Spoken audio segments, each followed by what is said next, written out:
राहुल गांधी कल सांसद मार्ग में थाने पर जाके बैठे थे, जो गोली चलाई गई उस धरने में बैठ गए, क्या कहेंगे?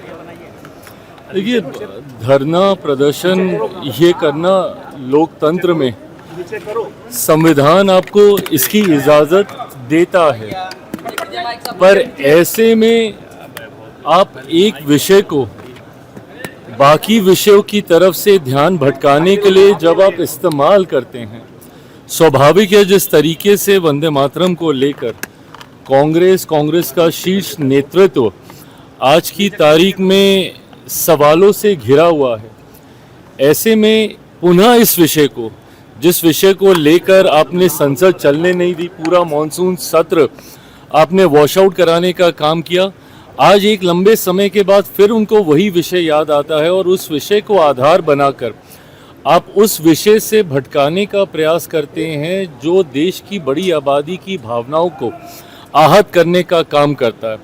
बहरहाल कांग्रेस की सोच यही रही है, उनकी कार्यशैली यही रही है कि एक विषय को ये लोग इतना खींचते हैं और उसकी आड़ में ना ये सत्र चलने देते हैं, ना सदन चलने देते हैं, ना उस वक्त के जो ज्वलंत विषय हैं जिस पे सही मायनों में चर्चा बातचीत होनी चाहिए, उससे भी ये लोग ध्यान भटकाने का काम करते हैं।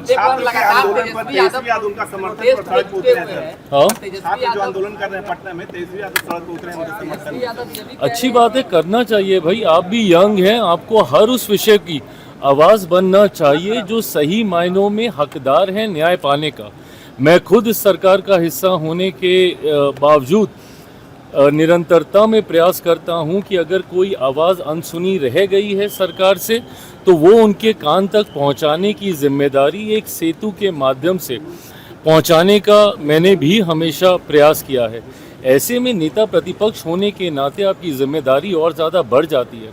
आज जिन विषयों को आप उठा रहे हैं, अच्छा होता अगर सदन जब चल रहा था उस वक्त भी आप मौजूद रहते और तब उठाते। ज़रूरी है, नेता प्रतिपक्ष होने के नाते आपकी जिम्मेदारी बनती है, देर से निभा रहे हैं पर निभा रहे हैं, ये अच्छी बात है। आरक्षण में सुधार को लेकर दिल्ली में जो है धरना प्रदर्शन चल रहा है, कई लोगों की गिरफ्तारी भी हुई है, क्या कहेंगे? देखिए, आरक्षण एक ऐसा विषय है जिस पे किसी भी तरीके का भ्रम देश में कि एक बड़ी आबादी के भीतर संशय, आक्रोश उत्पन्न कर सकता है। ये लोग किस सोच के साथ अनशन पर बैठे हैं, सरकार के समक्ष जब ये अपनी बातों को स्पष्ट तरीके से रखेंगे तो ज़रूर सरकार इनके साथ संवाद कर अपने पक्ष रखने का काम करेगी। आरक्षण मिलना चाहिए, आर्थिक आधार पे 10% का आरक्षण पहले से ही सरकार के द्वारा और इसी सरकार के द्वारा वो दिया जाने का काम किया गया। चीनी का वृद्धि हो रही है, क्या कहेंगे? देखिए, ये चीनी के बढ़े हुए दाम यकीनन सरकार के लिए चिंता का विषय है। सरकार के भीतर इसको लेकर चर्चा हो रही है कि कैसे जल्द से जल्द इसको नियंत्रित किया जाए। जितना प्रोडक्शन अपेक्षित था उसकी बनिस्बत इस बार इतना ना होना एक कारण रहा है, पर मैं मानता हूं कि ये एक टेम्पररी फेज है, बहुत जल्द इसको नियंत्रित कर लिया जाए। एक सवाल सर,